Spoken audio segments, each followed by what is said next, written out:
Golding. Wuthering Heights, by Emily Brontë. Chapter 7.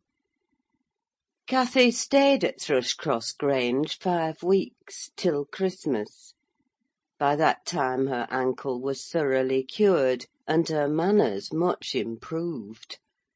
The mistress visited her often in the interval, and commenced her plan of reform by trying to raise her self-respect with fine clothes and flattery, which she took readily; so that, instead of a wild, hatless little savage jumping into the house, and rushing to squeeze us all breathless, there lighted from a handsome black pony a very dignified person, with brown ringlets falling from the cover of a feathered beaver, and a long cloth habit, which she was obliged to hold up with both hands, that she might sail in. Hindley lifted her from her horse, exclaiming delightedly, "Why, Cathy, you are quite a beauty! I should scarcely have known you. You look like a lady now. Isabella Linton is not to be compared with her, is she, Frances?" "Isabella has not her natural advantages," replied his wife; "but she must mind, and not grow wild again here. Ellen, help Miss Catherine off with her things. Stay, dear, you will disarrange your curls. Let me untie your hat." I removed the habit, and there shone forth beneath a grand plaid silk frock, white trousers, and burnished shoes; and while her eyes sparkled joyfully when the dogs came bounding up to welcome her, she dared hardly touch them, lest they should fawn upon her splendid garments. She kissed me gently. I was all flour making the Christmas cake, and it would not have done to give me a hug; and then she looked round for Heathcliff. Mr. and Mrs. Earnshaw watched anxiously their meeting, thinking it would enable them to judge in some measure what grounds they had for hoping to succeed in separating the two friends. Heathcliff was hard to discover at first. If he were careless and uncared for before Catherine's absence, he had been 10 times more so since. Nobody but I even did him the kindness to call him a dirty boy, and bid him wash himself once a week; and children of his age seldom have a natural pleasure in soap and water. Therefore, not to mention his clothes, which had seen 3 months' service in mire and dust, and his thick, uncombed hair, the surface of his face and hands was dismally beclouded. He might well skulk behind the settle on beholding such a bright, graceful damsel enter the house, instead of a rough-headed counterpart of himself, as he expected. "Is Heathcliff not here?" she demanded, pulling off her gloves and displaying fingers wonderfully whitened with doing nothing and staying indoors. "Heathcliff, you may come forward," cried Mr. Hindley, enjoying his discomfiture, and gratified to see what a forbidding young blackguard he would be compelled to present himself. "You may come and wish Miss Catherine welcome, like the other servants." Cathy, catching a glimpse of her friend in his concealment, flew to embrace him. She bestowed 7 or 8 kisses on his cheek within the second, and then stopped, and drawing back, burst into a laugh, exclaiming, "Why, how very black and cross you look! And how funny and grim! But that's because I'm used to Edgar and Isabella Linton. Well, Heathcliff, have you forgotten me?" She had some reason to put the question, for shame and pride threw double gloom over his countenance, and kept him immovable. "Shake hands, Heathcliff," said Mr. Earnshaw, condescendingly. "Once in a way, that is permitted." "I shall not," replied the boy, finding his tongue at last. "I shall not stand to be laughed at. I shall not bear it."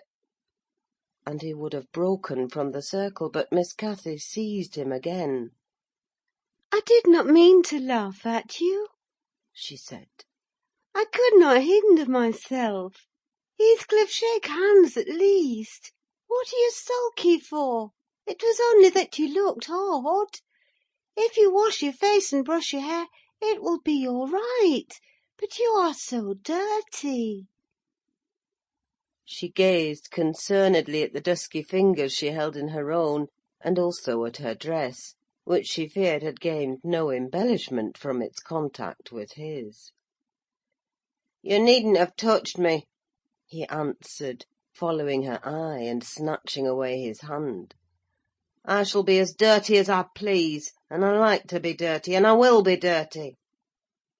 With that, he dashed head foremost out of the room, amid the merriment of the master and mistress, and to the serious disturbance of Catherine, who could not comprehend how her remarks should have produced such an exhibition of bad temper. After playing lady's maid to the newcomer, and putting my cakes in the oven, and making the house and kitchen cheerful with great fires befitting Christmas Eve, I prepared to sit down and amuse myself by singing carols all alone, regardless of Joseph's affirmations that he considered the merry tunes I chose as next door to songs. He had retired to private prayer in his chamber, and Mr. and Mrs. Earnshaw were engaging Miss's attention by sundry gay trifles bought for her to present to the little Lintons, as an acknowledgment of their kindness. They had invited them to spend the morrow at Wuthering Heights, and the invitation had been accepted on one condition. Mrs. Linton begged that her darlings might be kept carefully apart from that naughty, swearing boy. Under these circumstances I remained solitary. I smelt the rich scent of the heating spices, and admired the shining kitchen utensils, the polished clock decked in holly, the silver mugs ranged on a tray, ready to be filled with mulled ale for supper, and, above all, the speckless purity of my particular care, the scoured and well-swept floor. I gave due inward applause to every object, and then I remembered how old Earnshaw used to come in, when all was tidied, and call me a cant lass, and slip a shilling into my hand as a Christmas box. And from that I went on to think of his fondness for Heathcliff, and his dread lest he should suffer neglect after death had removed him, and that naturally led me to consider the poor lad's situation now, and from singing I changed my mind to crying.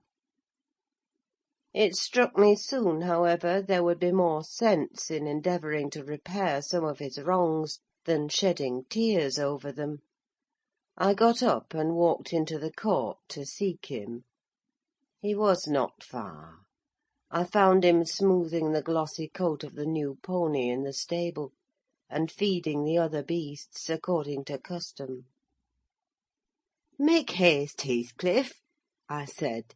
"The kitchen is so comfortable, and Joseph is upstairs. Make haste, and let me dress you smart before Miss Cathy comes out, and then you can sit together, with the whole hearth to yourselves, and have a long chatter till bedtime." He proceeded with his task, and never turned his head towards me. "Come, are you coming?" I continued. "There's a little cake for each of you, nearly enough, and you'll need half an hour's donning." I waited 5 minutes, but getting no answer, left him. Catherine supped with her brother and sister-in-law.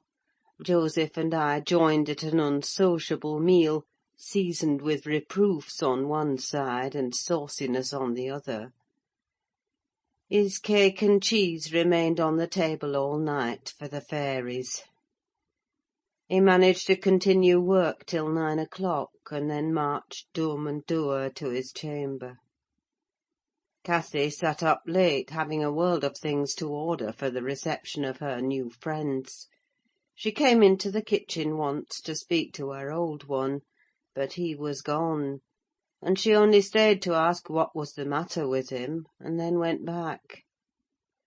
In the morning he rose early, and as it was a holiday, carried his ill humour on to the moors, not reappearing till the family were departed for church. Fasting and reflection seemed to have brought him to a better spirit. He hung about me for a while, and having screwed up his courage, exclaimed abruptly, "Nelly, make me decent. I'm going to be good." "High time, Heathcliff," I said. "You have grieved Catherine. She's sorry she ever came home, I daresay. It looks as if you envied her, because she is more thought of than you." The notion of envying Catherine was incomprehensible to him, but the notion of grieving her he understood clearly enough. "Did she say she was grieved?" he inquired, looking very serious. "She cried when I told her you were off again this morning." "Well, I cried last night," he returned, "and I had more reason to cry than she." "Yes, you had the reason of going to bed with a proud heart and an empty stomach," said I. "Proud people breed sad sorrows for themselves. But if you be ashamed of your touchiness, you must ask pardon, mind, when she comes in. You must go up and offer to kiss her, and say—you know best what to say, only do it heartily, and not as if you thought her converted into a stranger by her grand dress. And now, though I have dinner to get ready, I'll steal time to arrange you, so that Edgar Linton shall look quite a doll beside you; and that he does. You are younger, and yet I'll be bound you're taller and twice as broad across the shoulders. You could knock him down in a twinkling. Don't you feel that you could?" Heathcliff's face brightened a moment, then it was overcast afresh, and he sighed. "But, Nelly, if I knocked him down 20 times, that wouldn't make him less handsome, or me more so. I wish I had light hair and a fair skin, and was dressed and behaved as well, and had a chance of being as rich as he will be." "And cried for mamma at every turn," I added, "and trembled if a country lad heaved his fist against you, and sat at home all day for a shower of rain. Oh, Heathcliff, you are showing a poor spirit.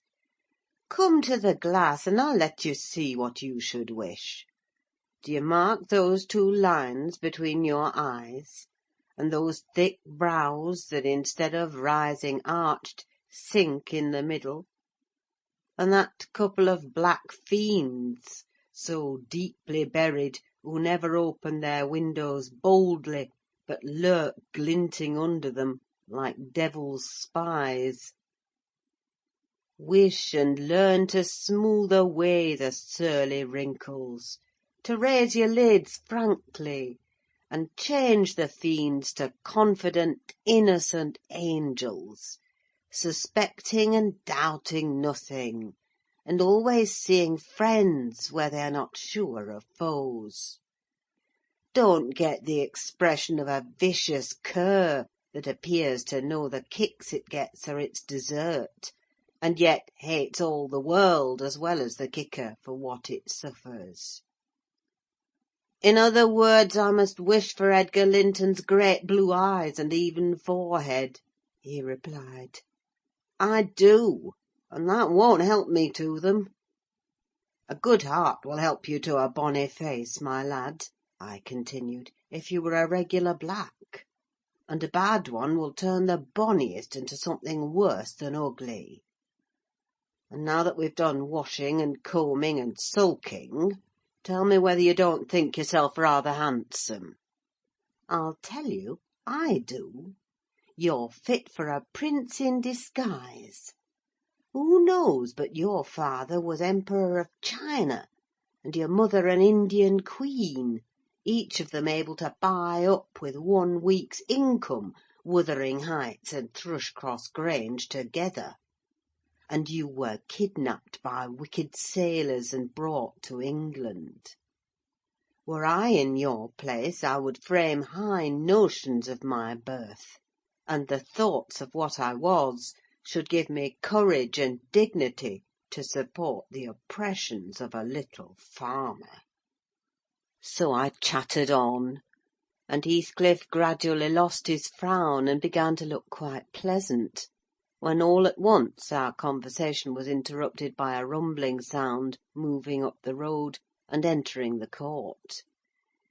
He ran to the window, and I to the door, just in time to behold the 2 Lintons descend from the family carriage, smothered in cloaks and furs, and the Earnshaws dismount from their horses. They often rode to church in winter. Catherine took a hand of each of the children and brought them into the house and set them before the fire, which quickly put colour into their white faces. I urged my companion to hasten now and show his amiable humour, and he willingly obeyed. But ill luck would have it that as he opened the door leading from the kitchen on one side, Hindley opened it on the other. They met, and the master, irritated at seeing him clean and cheerful, or perhaps eager to keep his promise to Mrs. Linton, shoved him back with a sudden thrust, and angrily bade Joseph keep the fellow out of the room. Send him into the garret till dinner is over. He'll be cramming his fingers in the tarts and stealing the fruit if left alone with them a minute. Nay, sir, I could not avoid answering. He'll touch nothing, not he. And I suppose he must have his share of the dainties as well as we. He shall have a share of my hand if I catch him downstairs till dark, cried Hindley. Begone, you vagabond! What, you are attempting the coxcomb, are you? Wait till I get hold of those elegant locks. See if I won't pull them a bit longer.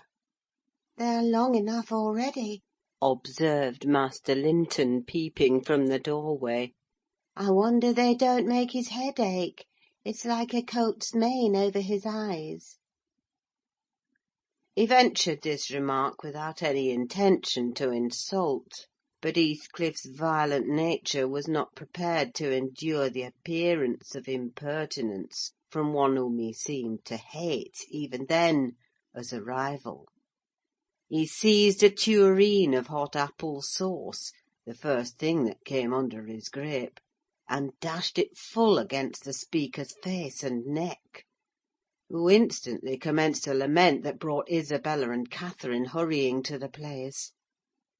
Mr. Earnshaw snatched up the culprit directly and conveyed him to his chamber, where doubtless he administered a rough remedy to cool the fit of passion, for he appeared red and breathless. I got the dishcloth and rather spitefully scrubbed Edgar's nose and mouth, affirming it served him right for meddling. His sister began weeping to go home, and Cathy stood by confounded, blushing for all. You should not have spoken to him, she expostulated with Master Linton. He was in a bad temper, and now you've spoilt your visit, and he'll be flogged. I hate him to be flogged. I can't eat my dinner. Why did you speak to him, Edgar?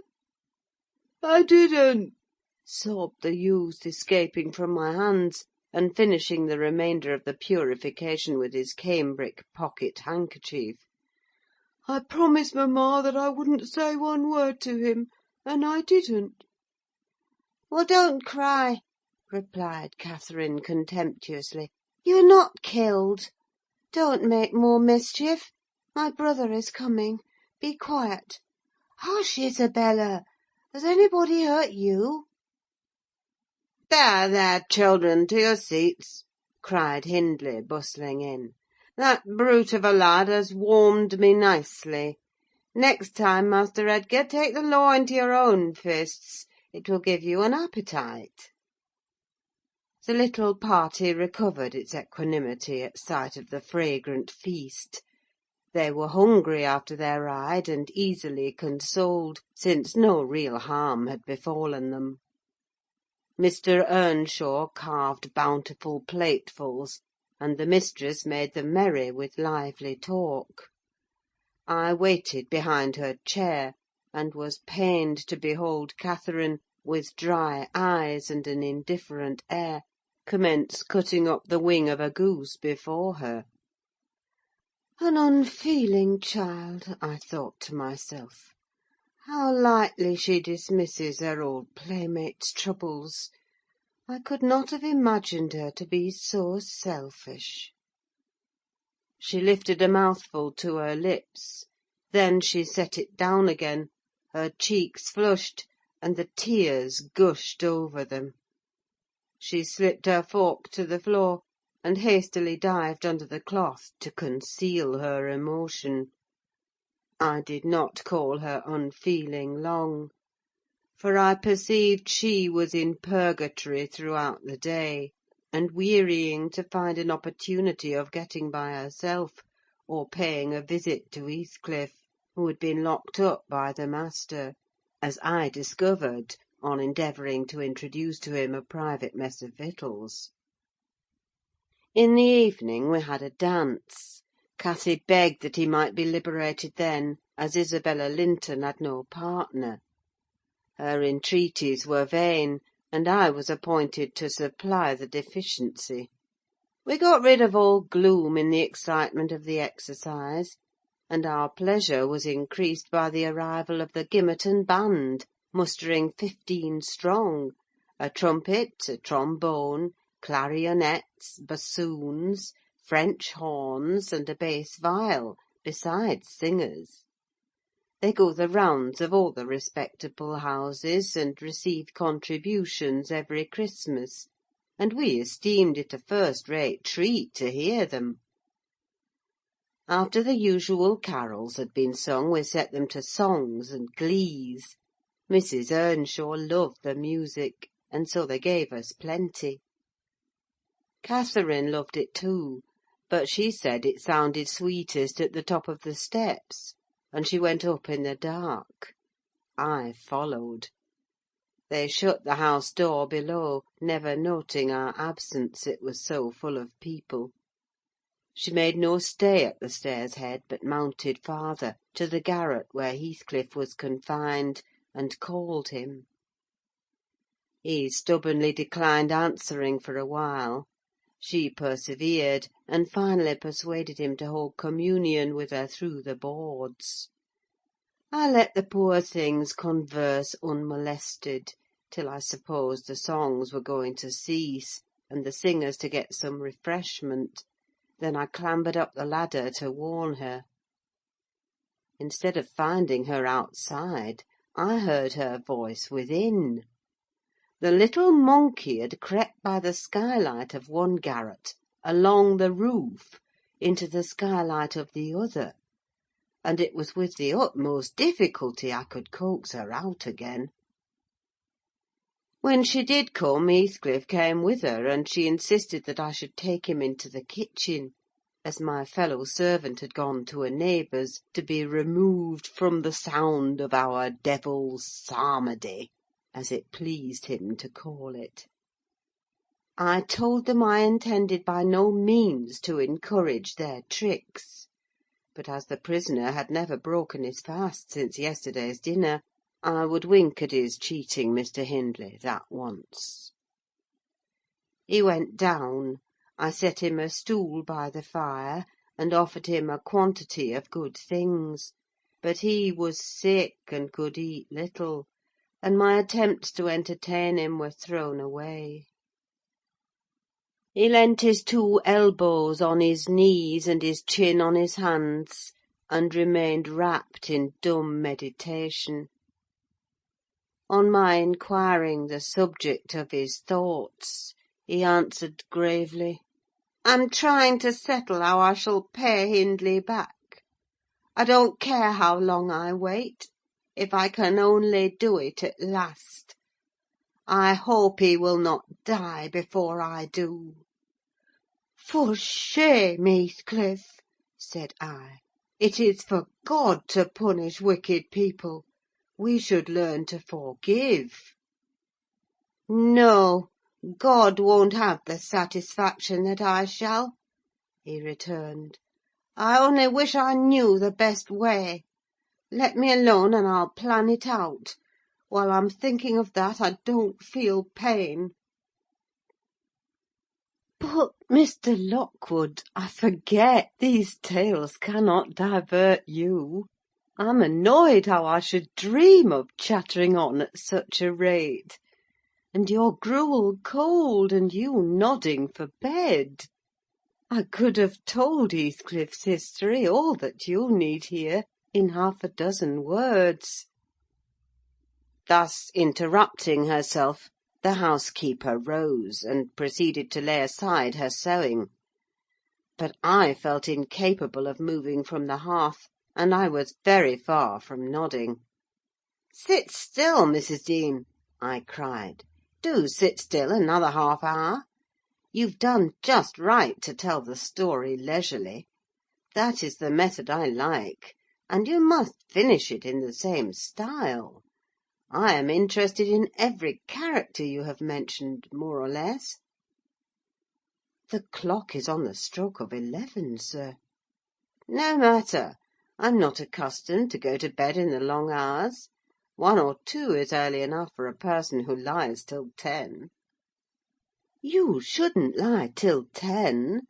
There's the very prime of the morning gone long before that time. A person who has not done one half his day's work by 10 o'clock runs a chance of leaving the other half undone. Nevertheless, Mrs. Dean, resume your chair, because to-morrow I intend lengthening the night till afternoon. I prognosticate for myself an obstinate cold, at least." "I hope not, sir. Well, you must allow me to leap over some 3 years. During that space, Mrs. Earnshaw—" "No, no, I'll allow nothing of the sort. Are you acquainted with the mood of mind in which, if you were seated alone, and the cat licking its kitten on the rug before you, you would watch the operation so intently that Pussy's neglect of one ear would put you seriously out of temper? A terribly lazy mood, I should say." "On the contrary, a tiresomely active one. It is mine at present, and therefore continue minutely. I perceive that people in these regions acquire over people in towns the value that a spider in a dungeon does over a spider in a cottage, to their various occupants. And yet the deepened attraction is not entirely owing to the situation of the looker-on. They do live more in earnest, more in themselves, and less in surface, change, and frivolous external things. I could fancy a love for life here almost possible, and I was a fixed unbeliever in any love of a year's standing. One state resembles setting a hungry man down to a single dish, on which he may concentrate his entire appetite, and do it justice. The other, introducing him to a table laid out by French cooks. He can perhaps extract as much enjoyment from the whole, but each part is a mere atom in his regard and remembrance." "Oh, here we are the same as anywhere else, when you get to know us," observed Mrs. Dean, somewhat puzzled at my speech. "Excuse me," I responded. "You, my good friend, are a striking evidence against that assertion. Excepting a few provincialisms of slight consequence, you have no marks of the manners which I am habituated to consider as peculiar to your class. I'm sure you have thought a great deal more than the generality of servants think. You have been compelled to cultivate your reflective faculties, for want of occasions for frittering your life away in silly trifles." Mrs. Dean laughed. "I certainly esteem myself a steady, reasonable kind of body," she said. "Not exactly from living among the hills, and seeing one set of faces and one series of actions from year's end to year's end; but I have undergone sharp discipline, which has taught me wisdom. And then I have read more than you would fancy, Mr. Lockwood. You could not open a book in this library that I have not looked into, and got something out of also, unless it be that range of Greek and Latin, and that of French, and those I know one from another. It is as much as you can expect of a poor man's daughter. However, if I am to follow my story in true gossip's fashion, I'd better go on, and instead of leaping 3 years, I will be content to pass to the next summer, the summer of 1778. That is nearly 23 years ago. End of chapter 7. Recording by Ruth Golding.